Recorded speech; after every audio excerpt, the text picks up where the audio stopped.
Hello and welcome back to another video on Coast to Coast Hockey. Today, we're going to be taking a look at all of the major deals completed at the 2024 NHL Trade Deadline. I'm Cameron. I'm Noel. And I'm Nick. Let's get into it.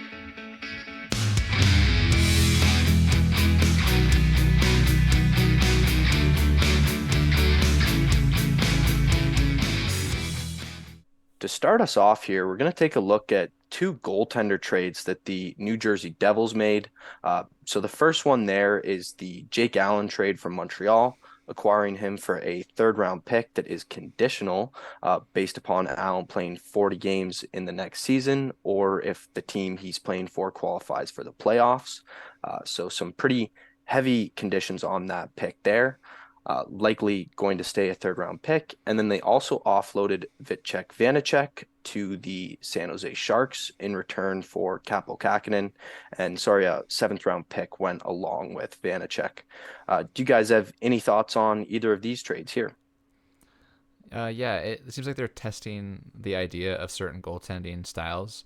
Both Jake Allen and Kaapo Kähkönen play a little bit of a different style. He's played with some better defenses than he got this year, and I think that might mask his actual talent. So, looking to the New Jersey Devils, maybe it's possible that he can provide some stability in a spot that was not there before with Vanacek and guys like Akira Schmid.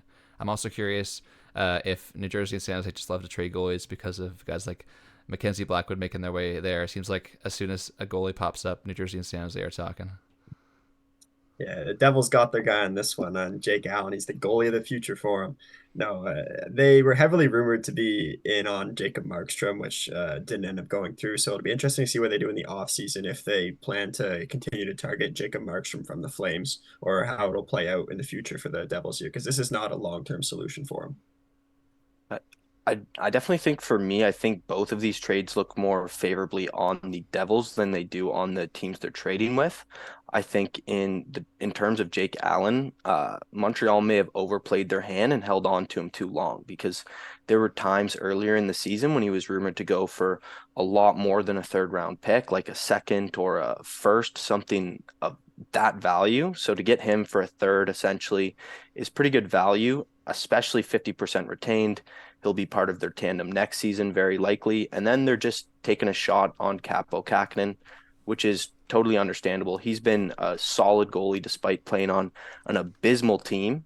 And then on top of that, the tidiest piece of business here likely is getting rid of that Vitek Vanacek contract, which I think they are regretting signing a season or two ago at the 3.4 million AAV. So good to get out from under that. And from San Jose's perspective, I think they're hoping Vanacek's a bit of a reclamation project for them, but we'll have to see if that is able to happen. It's really hard to tell, especially since San Jose's defense is so bad. Moving on to trio of trades made by the Toronto Maple Leafs. The most recent one was acquiring Connor Dewar from the Minnesota Wild, the main piece going back there, a fourth round pick. From the Washington Capitals, they acquired Joel Edmondson for a couple of picks. And then they acquired Ilya Lyubushkin earlier on in the trade cycle from the Anaheim Ducks at 75% retention. So pretty marginal ads for the Leafs, but addressing some needs here and filling some holes in their lineup. Any thoughts on these trades here, guys? Yeah, initially you think that the Leafs might be in on the big fishes, depending on the salary abilities of the team, where you see other contenders looking for guys like the Jake Gensels and the Thomas Hurdles, believe it or not. So it's interesting to see that they added on around the edges more. But I do believe this complements the idea of going for it this year while also holding on to your best assets. The Leafs did not part with anybody of name like Easton Cowan, Fraser Minton, first round picks for that matter. So it seems to be in a good spot where they can tentatively go for it and see if their core is ready for this playoff run. Yeah, at last year's deadline, Dubas really made a big push to try and go all in, if you will, for that Stanley Cup run, and they ended up being bounced in the second round. So, as Brad Treliving's first trade deadline, he kind of just made some minimal moves here, just shored up defensive core with some depth, and didn't really trade any valuable assets, as Nick said. So, interesting first deadline for the new GM Brad Treliving. Yeah, for me, I'm a pretty big fan of this deadline for the Leafs here, considering it doesn't look like it's going to be their year to win the cup. So why expend a bunch of great assets like Nick and Noel said for run that's probably not going to go too well? Instead, they added some size on the blue line and a good penalty killer up front. So overall, I think it was a pretty neutral but pretty good deadline for the Toronto Maple Leafs. Moving on to the next set of trades here, we're going to be looking at the New York Rangers. So they had a buzzer beater trade coming at the end where they got Jack Roslovic from the Columbus Blue Jackets. They acquired Chad Ruedel from the Pittsburgh Penguins. And earlier on, a couple days ago, they acquired Alexander Wenberg from the Seattle Kraken. So kind of a mixed bag of medium to lower tier moves here. What are your guys' thoughts on these three trades here for the Rangers? These are again similar to the Leafs in the sense of adding where ads need to be made. The Rangers' biggest weakness is probably depth on the forward end. They have a lot of defensemen available to them at this point, and they acquired Cheverito to complement that core. However, guys like Jack Waslavic and Alex Wemberg are high value pieces for your bottom to middle six. I believe that both these guys can play center or wing. And from watching Alex Wimberg back to his times in Columbus, he was great on the power play. So I wonder if maybe he sneaks in there. And Jack Roslovic as well. I mean, the hands are one of the biggest pieces. He seems to be on the highlight reel more than he is consistent. But at the same time, boomer bust kind of idea just for a fourth round pick seems good to me. Yeah, you compared them to Toronto, and I think New York's a bit more poised to make a run at the Stanley Cup, and I do believe they have more draft capital as well than the Toronto Maple Leafs I'm referencing. So it is a bit of a disappointment, I would say, for Rangers fans that they didn't go out and make a bigger splash, but depth piece is all they got. So hopefully that'll take them to the next round from the first, where they got bounced last year by New Jersey Devils. Yeah, for me, I'm not a huge fan of any of these moves, but I don't dislike them either. I think they're pretty bland, to be honest. Just plugging some holes in the lineup and not much else to say about these moves here. So, some pretty mediocre work from the Rangers, in my opinion, at this year's deadline. Moving on to the next set of trades here, we got the probably some of the biggest deals that we saw at this deadline and even in deadlines in recent years, probably. So Vegas went out and acquired Thomas Hurdle at the end of the deadline for David Enstrom and a first round pick. What was astonishing to me was the fact that they got two-thirds back with Hurdle. That was crazy to me. And then they pulled off a three-team trade with the Flyers and the Calgary Flames to pick up Noah Hannafin. The main assets going out there are a first-round pick and a third-round pick, as well as a defensive prospect. And then they also acquired Anthony Mantha a couple of days ago for a couple of picks, mid-round picks, a second-round pick there, which is pretty good. So what do you guys think about these trades here? Yeah, they really went for it this year. The Vegas Golden Knights, the team that we just saw take the Stanley Cup for the first time in the franchise history, is gonna contend for it again, even though they're in a wild card spot as we speak. So it'd be interesting to see how well these fit into their lineup, whether it be in a couple days or a couple weeks the chemistry gets found, because I do think it takes time for guys to settle in. Anthony Mantha to me is an interesting idea for your second line, third line right winger, and I wonder if Thomas Hurdle will find some chemistry alongside guys like Chandler Stevenson because of both the speed and the skill combo. Before Stevenson might leave in the offseason. On Noah Hannafin front, this guy's a electric option on the defensive side, but I do wonder if the defensive sort of structure for the Vegas Golden Knights might be a little altered because of Noah Hannafin, because of the way that he, Theodore, and Petrangelo all play. It's a bit of high risk, high reward. That Hurdle trade really came out of nowhere. I don't think anyone was talking about it before it dropped. So that was an exciting piece of news when we found out on the trade deadline day. For me, Vegas is in a wild card spot, and they added a lot here. They probably got the most sought after defenseman on the trade market. Mantha's a great piece, and then that Hurdle trade out of nowhere. So I'm wondering if they may have changed too much. And like, obviously, they're a great team, and they'll probably make the playoffs, but adding this much with only a month or two left in the season, I really wonder if they will be able to find that chemistry. Yeah, there's definitely a lot of turnover here, which can't be ignored, and not only turnover, but turnover with high level guys like Hurdle and Hannafin are really big time players that eat up a lot of minutes and are going to take minutes away from other people who have been there for a long time. So once again, we're seeing these crazy cap gymnastics from the Vegas Golden Knights, which personally I don't have that big of an issue with as long as it falls within the CBA, then it is what it is. Not a huge fan of adding somebody who is on LTIR to activate them, in my personal opinion. But again, they're doing everything they can to win. So you got to give them props for that. The one last thing I'll say here is I am not a big fan of that return for the San Jose Sharks for Thomas Hurdle, and we'll get into that later, but just not a big fan of it from that side at all. Moving on to our next trades here. We got the trio of trades that the Winnipeg Jets made. So on deadline day, they went out and made debatably, well, aside from the Thomas Hurdle trade, definitely the biggest deal of deadline day, going out and getting Tyler Toffoli, who was one of the most coveted forwards out there. And then they also went out and got Colin Miller, so making two trades with the New Jersey Devils. And then much earlier in the trade deadline cycle, they went out and they got Sean Monahan for a first round pick and a third round pick. So, what is your guys' thoughts about the Jets really uh, refueling for a big playoff run here? Yeah, the Winnipeg Jets have seen a bit of mediocrity or stalemate, you could call it, when they get to the playoffs. It decides whether or not Cal Connor can show up, whether or not Mark Scheifele can stay consistent, whether or not Nick Ehlers is going to even be played. It seems like he ends up on the fourth line more than he does on the first line. So guys like Tyler Toffoli and Sean Monahan should add some structure to the middle six. But I'm just interested on how the defensive side goes. Is Connor Hellebuyck going to have to play every single game and stand on his head? Colin Miller is not a big ad.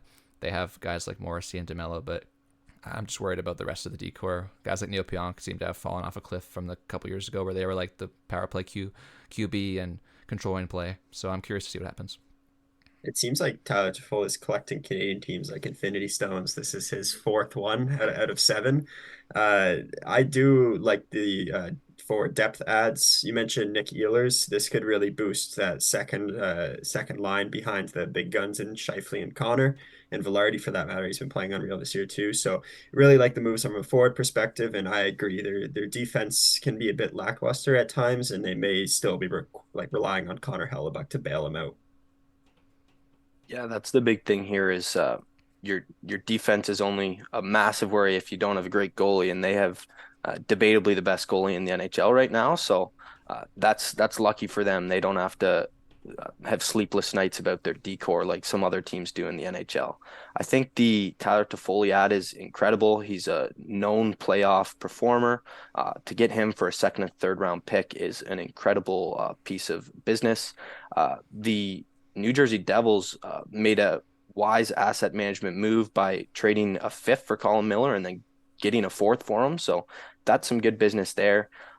Personally, I thought the first round pick was an overpay for Sean Monahan, and he's making me eat my words so far with how well he's fit in Winnipeg. So some really interesting trades, and well, I guess also the first round pick is the premium you pay to get him in so early. I think the price would have gone down closer to the deadline. But some good moves for Winnipeg, and they're starting to become a serious Stanley Cup contender, which I know I didn't think at the start of the year, especially with some of the turmoil they had, but it's really great to see them going all in like this and kind of measured going all in. They didn't get rid of too much either. So pretty successful deadline for the Jets. Moving on to the next set of trades here. We have two trades that the Tampa Bay Lightning made. So the first one is getting Matt Dumba from the Arizona Coyotes for practically nothing, and then acquiring Anthony Duclair and a seventh round pick for defensive prospect Jack Thompson and a third round pick. Thoughts on these trades, guys? Initially, I didn't think Matt Dumba would get dealt because of the extreme asks. The rumors were like a first round pick or something crazy for a defenseman who has seen his regression over time, where he became that offensive dynamo early on in Minnesota and has since changed his game a bit, where he's trying to be more defensive but at the cost of his offense. and he's not great defensively at this point as well. So Matt Dumba for basically 2 rounds of picks switching. So basically call it a 6 rounder maybe in the middle. I think that's pretty fair for a guy that can insulate the bottom pair. And then Jack Thompson's a prospect I'm pretty fond of. I liked him in the OHL with, I believe, Sudbury and Sault Ste. Marie were the 2 teams I watched him on. So, I mean, a right shot guy that could fit into your bottom pair on San Jose next year even. I mean, at this point, he's playing in the AHL. He's putting up some points. It feels good to get Anthony Duclair, who you signed in free agency last year, and get some assets for him. Yeah, Tampa's fighting for their playoff lives coming down the stretch here, and none of these players are going to move the needle. But again, they're more solid NHL players, the proven NHL players for this Lightning roster, and we've seen what they can do with some depth pieces and going deep runs before. So I like these moves for the Lightning. Yeah, for sure. I think this is very similar to the Toronto Maple Leafs deadline, the New York Rangers, who we mentioned before, but even more so to Toronto. I think that Brisebois kind of sees that the Lightning might not win the cup this year, and it's very counter to what they've done in the past, where they've loaded up every single deadline in recent memory. But with Vasilevsky struggling, Sergachev injured, some of these external factors, it just seems like it might not be their year. So to go out and get some great lineup contributors like Duclair and to a lesser extent Dumba, to get them for a few picks and a prospect, I think totally fair deadline. Nothing special, but also nothing to complain about here either. They were also heavily rumored to be in on Hannafin, and Oh to miss yeah. out on him and then get Dumba instead is a bit of a disappointment. But I don't know if they had the price that Calgary was asking for that Vegas was able to pay to get Hannafin. As you said, they'd gone in heavily in previous year's deadlines. Mhm. So this is what they ended up with.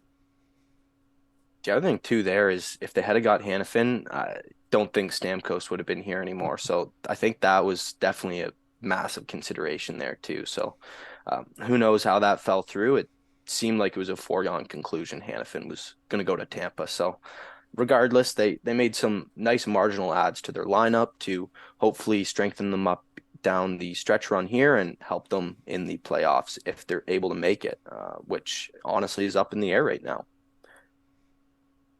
Moving on to our next set of trades, we have another couple of more minor trades by the Boston Bruins.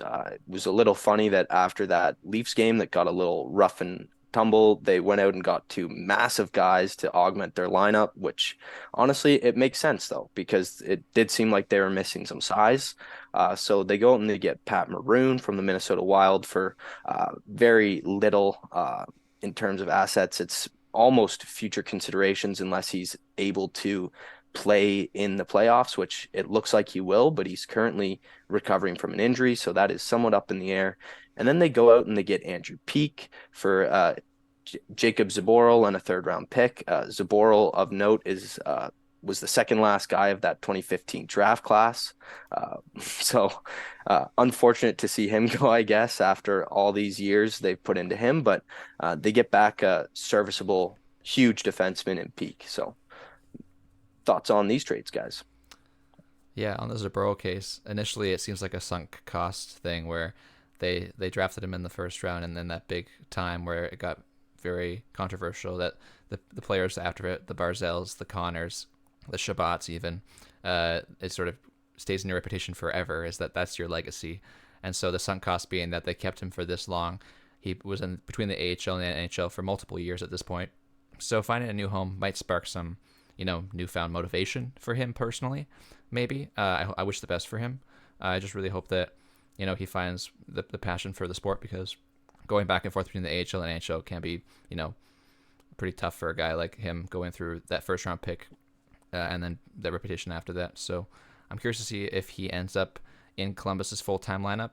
But on Andrew Peake's side, that's a fair ad for a team that already has guys like Brandon Carlo that like to throw the body around.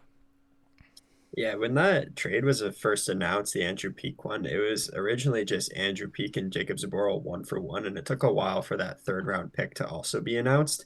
And at the time, it was really, it seemed like, what is Columbus doing? They've sent this young defenseman, cost controlled, to the Bruins just for this one fringe NHLer trying to take a chance on him. But then the script kind of flipped once that third round pick, and it kind of was like, what is Boston doing with this trade? They now have locked up 2.75 mil on kind of a reclamation project. He's been in and out of Andrew Peake's been in and out of the Columbus lineup. And for a cap-strapped team like the Boston Bruins, why are you going to take a chance on this young right shot defenseman? So interesting trade there, and we'll see how it pans out. Yeah, for me with these two trades, obviously Maroon is a noted winner. He's got 3 cups to his name, so can't be mad about adding him. But like you said, no, with the Peak trade, this one's a bit questionable to me. There was rumors coming out of Columbus that if they weren't able to move Peak at this deadline, they were gonna buy him out in the offseason. So essentially, the Bruins just gave up a third round pick for a buyout candidate, which is very interesting, but they must see something in Andrew Peeke that wasn't being brought out of him in Columbus, and they seem to think they can get the best out of him. So props to them, and hopefully that pans out for them. Knowing the Bruins, We'll it probably will. They seem to find value in everyone. very likely. I think also of note there is the fact that I think it's Derek Forbert has it sounded like a bit of a long-term injury, so they did need somebody to come in with some size on that bottom pair. So Peake's going to slide in nicely to that lineup right away. Moving on to our next set of trades here, we're looking at the 2 moves that the Florida Panthers made. So the first one is acquiring Kyle Okposo, essentially for a 7th round pick. That's the main return there. And then Vladimir Tarasenko for a pair of mid-round picks from the Ottawa Senators. Just of note there is the fact that the Senators weren't able to get more from Tarasenko because he had a full no trade clause and only wanted to go to Florida. So that puts the return into a bit of perspective there. What was your guys' take on these 2 trades here?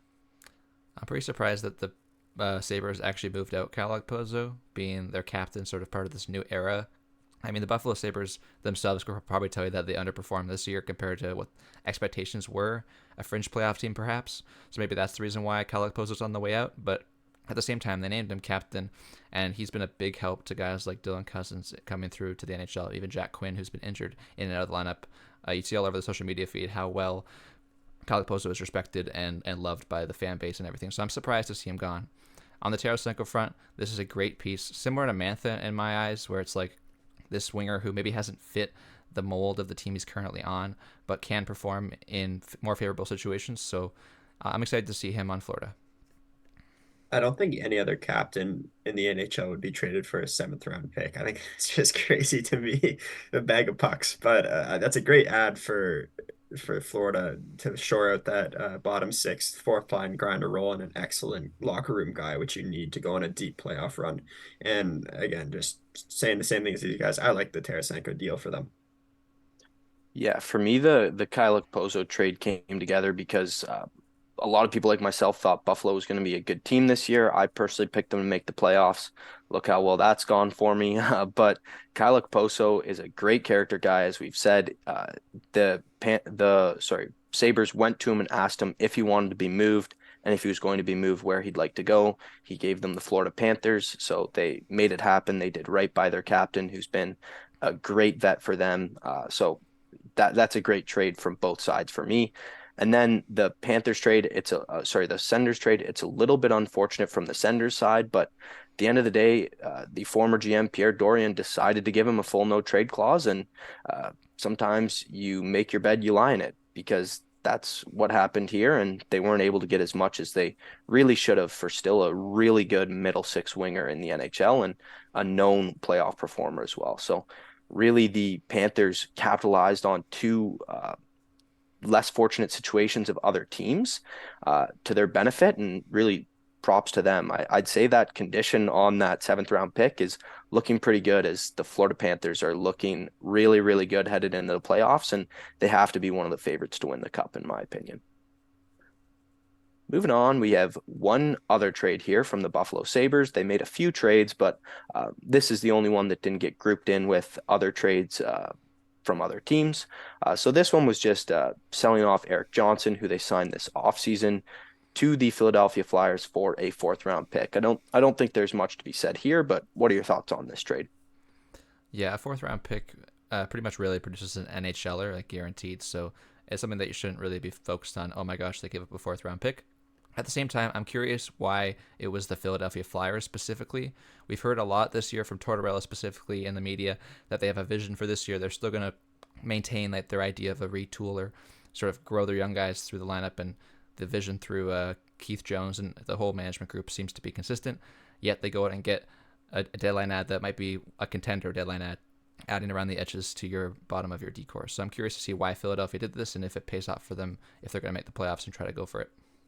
Well, I think part of that is because they did trade away some of their defensive assets in Sean Walker. So they just kind of want to shore up that position. And this is a marginal ad that, in my opinion, they should be doing. They're in a playoff spot at this moment, and I think they owe it to their team to and their fans to not be complete sellers at the deadline. And that's what this ad indicates. They just add a depth defenseman to replace some people that they sold wisely to gain assets from. Yeah, good point. Good point. No, yeah, that makes a lot of sense now when you think of it. That they're still they can't waste this season regardless of what the vision is. If they end up overperforming, which is what people may consider this season to be right now, they still got to capitalize on the overperformance right now. Yeah, you essentially took the words right out of my mouth there, Noel. The fact is that they essentially traded Sean Walker for a first round pick and then uh, mo moved up this fourth round pick to a first round pick and swapped out Walker and Johnson in their lineup. So pretty tidy work from my perspective, and uh, isn't going to hinder them into the playoffs. Obviously, I think everybody thinks Walker's a better player at this point in their careers, but at the end of the day, they still need to be focused on the future, like you said, Nick. So I think they did a good job of walking the line between going for the playoffs this year and looking toward the future. So I think this was a pretty smart move on their part. Also a little funny because Walker and Johnson swapped places in Colorado in a roundabout sort of way. But that's just a fun little note there. Moving on to our next couple trades. We have another team that decided to sell on some players and buy on some players. So obviously we haven't got to it yet, but the Predators also traded Yakov Trenin for a third round pick, as we'll see later on. But after that, they went out and they acquired two veteran forwards, Jason Zucker and Anthony Beauvillier, for a sixth round pick and a fifth round pick. So what's your opinion on the Nashville Predators selling and then turning around and going discount bin shopping? Yeah, even further to the point on Eric Johnson for a fourth, you can't complain getting two roster players that can play in your middle six even for picks that may not likely turn into NHLers. So Jason Zucker, his value depreciated quite quickly when he went to Arizona. However, I believe the raw skill is still there. And same with Anthony Beauvillier. He's been around the league a bit, but with Nashville contending and also on a bit of a heater right now, I think they're 9-0-1 in their last 10, beating a lot of teams that they have to beat. So this is a good sign for them that they're committed to this season as well as they're ready to add for the bargain bin, like you said, I guess. Yeah, it's funny that you bring up the bargain bin, but if you look at their contracts, those are some expensive contracts, 5 mil and 4 mil for each of them. So it makes sense that they were going for so cheap in terms of draft capital. And it's smart of the Nashville Predators to utilize the cap space they have to add these players that could potentially pop off for them. I mean, they were given those contracts for a reason. Yeah, I will say I do really like Zucker as a player, even though he's had a bit of a down year. And I think he matches the Nashville Predators style of play perfectly. He plays heavy, he throws a lot of hits, aggressive forecheckers. So I think he makes a lot of sense there. And the one thing I will say is on the part of the Blackhawks and the Coyotes, I'm just surprised they didn't do any retention on either of these guys to try and extract more value from them. But I guess this must have been what was out there. But at the end of the day, just like you said with the Flyers, this is a team that is in the playoff race. I believe they're the first wild card spot. So it's good for them to fortify their offense as they have pretty good defense and obviously an elite goaltender in UC Saros. Yeah, one more thing is from Nashville's case, to your point, they benefited by having legitimate cap space at this deadline compared to other teams. They were able to only have to give out those late picks to get the same players that other teams might be asking for retention, and owners are going to have to, persuade the GM not to get retention because they have to pay the dollars out. So I think this is really good by Nashville to have the cap space first of all. Yeah, and just both of these guys are on expiring deals. I guess that's not clear on the screen there, but both expiring deals. So no issue there for bringing these into the future.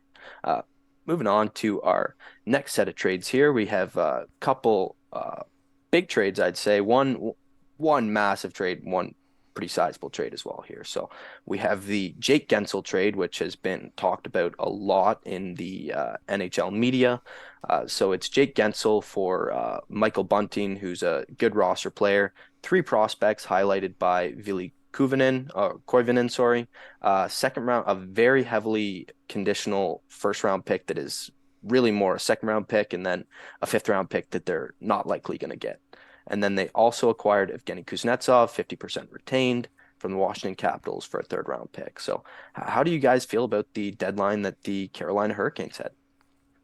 I have witnessed a lot of reactions online to the Jake Gensel return.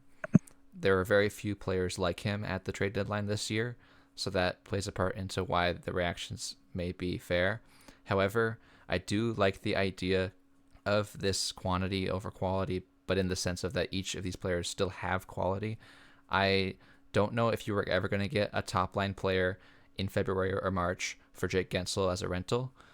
So I'm just curious whether or not they could have just maybe instead of that second round pick, mix a couple of those assets around into something bigger. But that being said, the three assets they did get, Ponomarev definitely has an NHL future.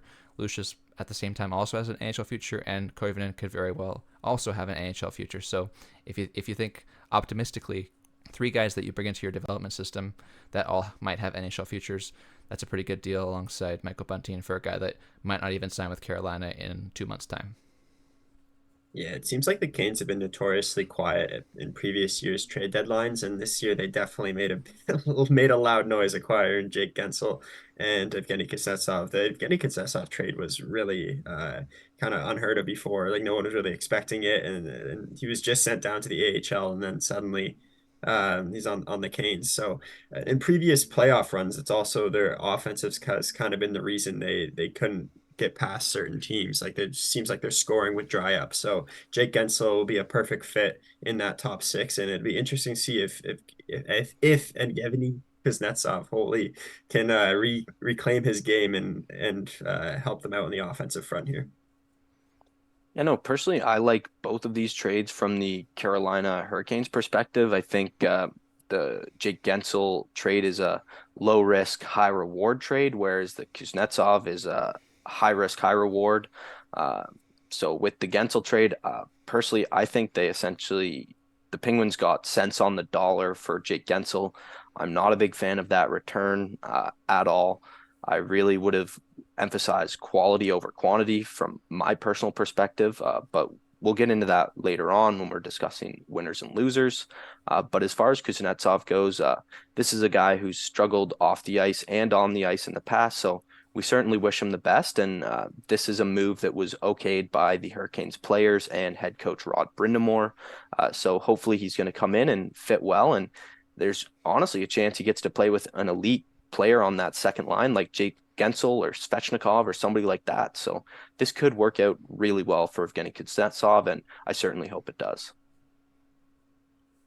Moving on to our next set of trades, we have Avalanche of Deals here is the title because the Colorado Avalanche made 4 trades at this year's deadline, which is quite a few. The first one was to go out and get Yakov Trenin from the Colorado Avalanche. Oh, sorry, that was the last one. And they also got Brandon Duhaime from the Minnesota Wild, both players for a third round pick. They did a pure hockey trade with Bowen Byram for Casey Middlestat. And then they also went out and they got Sean Walker from the Philadelphia Flyers in return for a first round pick and the cap dump of Ryan Johansson's contract. So pretty active and pretty successful deadline, I'd say, for the Colorado Avalanche. Yeah, this team is completely different than the team that was going into the deadline, and all of their division rivals are probably shaking in their boots now that they see these ads. You got pretty much a fortified bottom six of a bunch of tanks. Brandon Duhaime and Yakov Trenin are going to absolutely destroy any line they match up on with a shutdown roll. And Casey Middlestat slides into that Nazem Kadri second line center sort of vision that they probably have for him. And then I like Sean Walker as well as a smooth skating. Like their top four is Taves, Makar, Gerard, Walker, likely.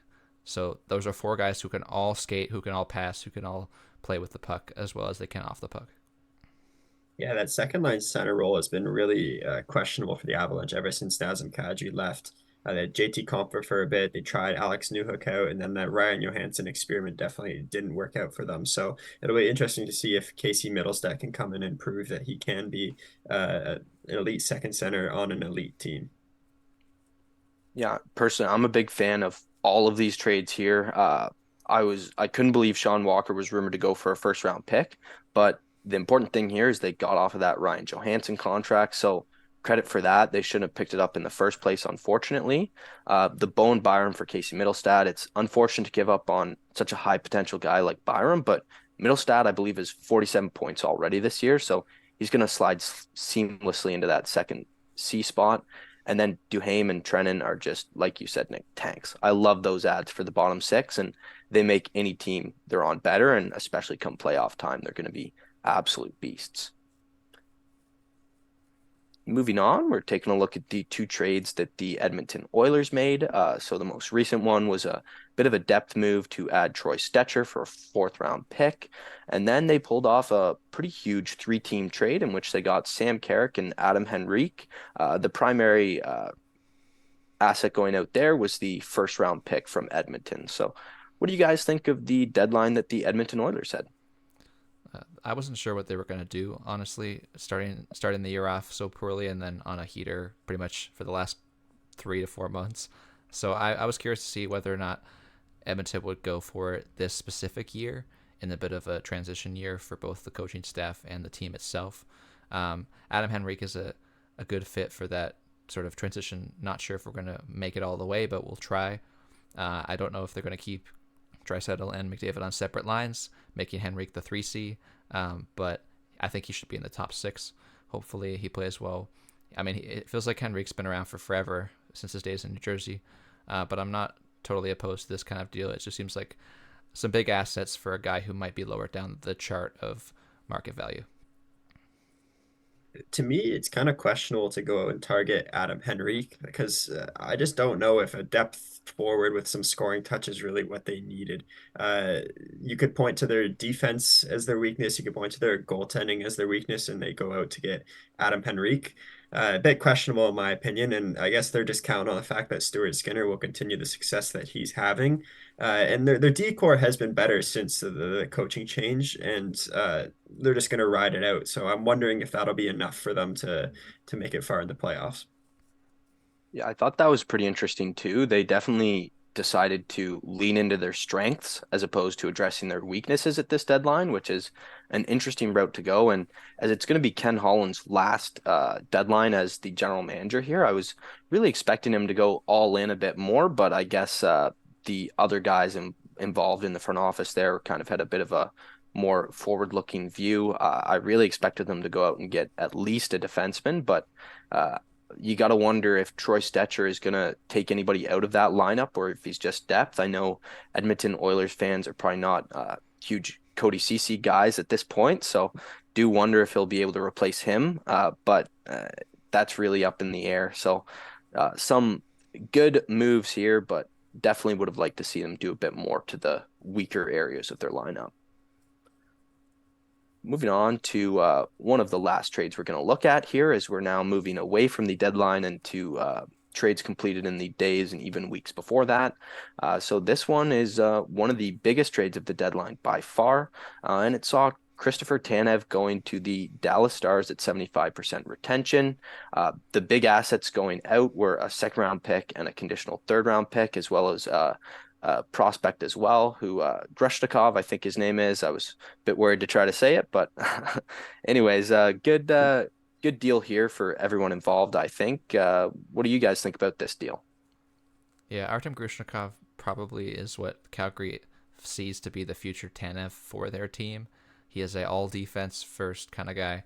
Very low event in the offensive zone. Doesn't really provide any inclination or interest in partaking in the offense, but he is a very shut down kind of big body in the D zone. So maybe he's their de facto replacement for this type of player, as well as two picks. Dallas doesn't give up their first round pick to get the only thing they really need, which is a right shot defenseman in their top four.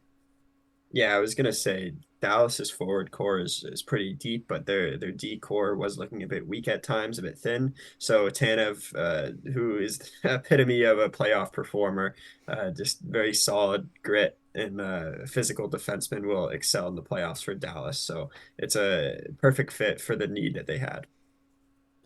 Yeah, I definitely know the Calgary Flames were hoping to get a first round pick for Christopher Tanev, especially with this amount of retention.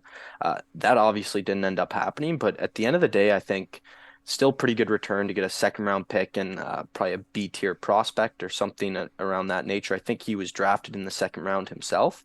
Uh, the third round pick doesn't convey unless they win go to the Stanley Cup Finals. So we'll see if that happens. It's definitely not impossible. Dallas is a great team with great offense, and this really augmented their decor. So I think this is a win-win trade for the two main teams involved here. Moving on to the final trade we're going to look at, and this is it's up there with Hurdle and Gensel for the biggest trade of the deadline. And this one is the Elias Lindholm trade. So Elias Lindholm goes to Vancouver in return for Kuzmenko. The big prospect there is Bruštevich, and then a first round pick as well. So that's the main return for the Calgary Flames. This trade really just shows you the benefit as a seller sometimes of doing your business early, I'd say.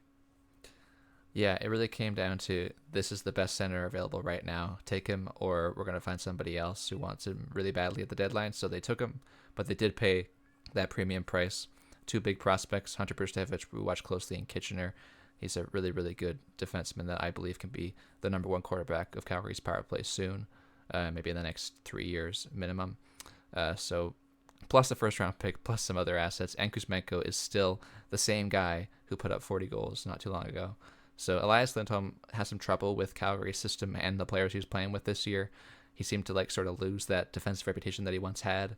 So I'm curious whether or not Vancouver can, take that and get that out of him this year in the short time he'll be with them, whether or not that's extension or not. So overall, kind of mixed feelings about it. Happy for Calgary, less happy for Vancouver. Yeah, it was kind of interesting to see how this trade played out. It happened a couple weeks before the deadline, and then it was rumored that Elias Lindholm was again engaged in trade rumors for the Canucks to acquire Jake Gensel. So I don't know if I've ever seen a rental player that they acquire be re-engaged in trade talks and rumors surrounding him again. Obviously, that didn't end up happening, but I'm wondering if that's going to shake the confidence of Elias Lindholm, who already hasn't looked the best in Vancouver. So we're gonna have to see if he can get going here come playoff time because right now this isn't looking very good. Yeah, that aspect of it, Noel, is the only reason I don't like this trade for Vancouver because I think they kind of might have messed it up after the fact by kind of putting Elias Lindholm's name out there and finding out that the prices for rentals had dropped drastically, as you can see from the trades we were looking at earlier to this one here. For me, an interesting part of it that we haven't mentioned is Andrei Kuzmenko going to the Calgary Flames. This is a guy who just a year ago put up great point totals, was seen as the new Russian guy on the scene here in North America. And so he's going to be a reclamation project for the Flames. And if they're able to get a good player out of him, then that just even makes this trade even better for them. So that could just be gravy on the top. Some people have seen him as a cap dump, but I don't think that's the case. There's a good player there as well. So, in the same vein as this trade, we're going to just quickly take a look at the cumulative moves for the Calgary Flames outside of a couple smaller moves. They acquired a defenseman from San Jose, but the three big players that they traded, Elias Lindholm, Chris Tanev, and Noah Hanifin. As you can see on the right, it's a massive list of return. I just think this illustrates actually how well Calgary did holistically. Each trade individually might not be groundbreaking, except possibly the Lindholm trade, but in its totality, I think Craig Conroy had an incredible deadline as his first deadline as the general manager here. Yeah, I do agree with that in the sense that they did amass the right amount of assets, the right blend of assets between prospects, even a roster player, plus some picks. Depending on what you want to use those picks and prospects for is up to Craig Conroy and staff. But I do believe that currently, as we stand, for the three players that we're never going to sign in Calgary come the end of the season, it's a good return for those. Yeah, this has been impending for a while now, and I think Calgary's done a great job for this re starting off their retool that they're doing. I wouldn't call it a rebuild. One more point on the Calgary Flames is that with all of these guys leaving the team, I do think it's a big culture reset for the team.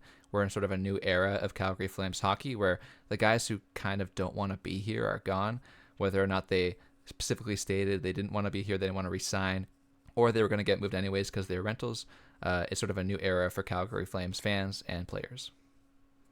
Yeah, and just to add, we could also add Nikita Zadorov to this graphic as well here in the third round pick they acquired for him as well. So even just more assets, and then also the fact that they didn't move Jacob Markstrom. So that's interesting as well. Moving on to the winners and losers from this year's deadline. So included here is just about everybody who completed a trade at this year's deadline. Uh, I've grouped them into one of three categories, either winners, neutral, or losers. In bold are the people that I think did exceptionally well or exceptionally poor in those categories. So in terms of the winners, I had the Hurricanes, the Golden Knights, the Stars, Avalanche, Panthers, and Jets as the big winners. And then the big losers, I had the Penguins and the Sharks. Any thoughts on any of these teams that you guys want to go through before we close out this video?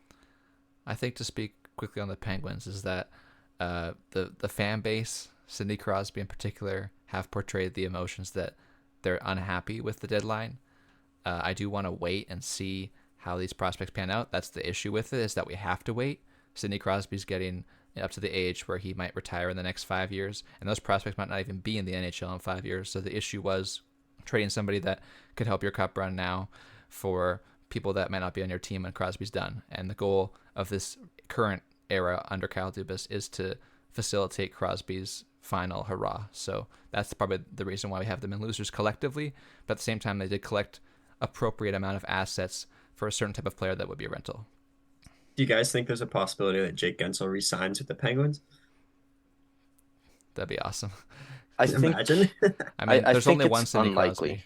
That I think in the NHL, like if you have the chance to play with McDavid, like Connor Brown's sake, I think that's a great idea for him to play with him, despite it didn't work out. But I mean, Sidney Crosby, there's only one Sidney Crosby, and he's only going to be here for a couple more years. So you have maybe 3 to 4 chances to play with him, and you've won 2 cups with him already. I think Jake Enso would be, silly not to consider the idea of coming back. To me, I just think that happens so infrequently because when a player gets traded, especially who's been there for so long and has done so much for that organization, there's going to be some hurt feelings at the end of the day. And I definitely expect that. I think if I was putting a bet on it, I'd expect him to re-sign in Carolina. He's going to get there and see how incredible that team is, their system. It's a good place to live. So I definitely think he'll stay in Carolina. But further to the point of the Penguins, to me, like I said, I'm not a big fan of that return for Jake Gensel at all. To me, I think Kyle Dubas overplayed his hand. He waited too long to the deadline when the prices had started to drop for rentals. If he had have traded Gensel a couple weeks or a month earlier, I don't think there's any reason they couldn't have got a first round pick or a top tier prospect for him, even though he was a rental. Because you look at what Elias Lindholm went for, a first round pick and a really good prospect in Bruce as long as a roster player, you have to think that there was more out there for Jake Kensel from some team earlier on. I think really big swing and miss for Dubas on that trade. Dubas was in a really hard spot. Whether he traded against or he did or didn't, he's gonna get yelled at anyway from the Pittsburgh Penguin fans and from outside eyes looking in. And the one team that I want to talk about quick to tie a bow on this trade deadline for me is the Florida Panthers. They've been an absolute wagon all year, and I think they made some really smart moves that'll be really valuable come playoff time. And it's not gonna alter their good mojo that they got going on right now. So I think the Florida Panthers had a terrific deadline. Yeah, whether you're adding on the edges or completely changing the core of your lineup, I think adding on the edges right now, after going through 60 games of your season, is probably the better idea, which Florida did. I definitely just want to justify a couple more of those losers before we wrap up because I think those are the ones that'll be a bit more heavily debated. The San Jose Sharks, to me, are big losers in this deadline because you look at who they moved out, Hurdle and Capo Kakinen, and what they got back was 2 first round equivalents, we could say, from the Hurdle trade. And terrible contract in Vitek Vanacek, as well as a seventh round pick. I think I'm just starting to be baffled by the decisions that Mike Grier is making, and it's starting to be a long track record of these questionable decisions. I think to give up 2 third-round picks and retention on Hurdle and to only get back 2 first-round equivalents is not a good move. I was watching videos of San Jose Sharks fans just completely ranting about this trade because not only is that stuff true, but they also traded him to a division rival. So just not, it doesn't leave a good taste in their mouth, and I totally understand why. Not a fan of either of those trades from the San Jose Sharks. And then the Vancouver Canucks, the only reason they're on the loser side is because of the additional trade rumors for Lindholm. I loved the Lindholm trade for them, but to go out and throw his name back in rumors and shake his confidence, like Noel said earlier, I think that was a massive miscalculation by the Vancouver Canucks. The Kraken, I just wish they'd pick a direction and either sell or go all in and stop walking down the middle of being a fringe playoff team. And the Bruins, I just think taking on a relatively bad contract and then again putting a elite player like Allmark out in trade rumors and then not going through with it, that could really cause a rift in your locker room. So those are the reason those are the teams that I picked for the losers. I think the winners we went through pretty much at length throughout the video, but in terms of the losers, that's why I grouped those 5 teams there. All right, well, that will do it for this video. So thank you so much for watching. It was a very exciting trade deadline, more exciting than in years past. So we're going to look forward to the playoffs here now, and there will definitely be more videos coming out on the channel in the future. So make sure to like, comment, and subscribe.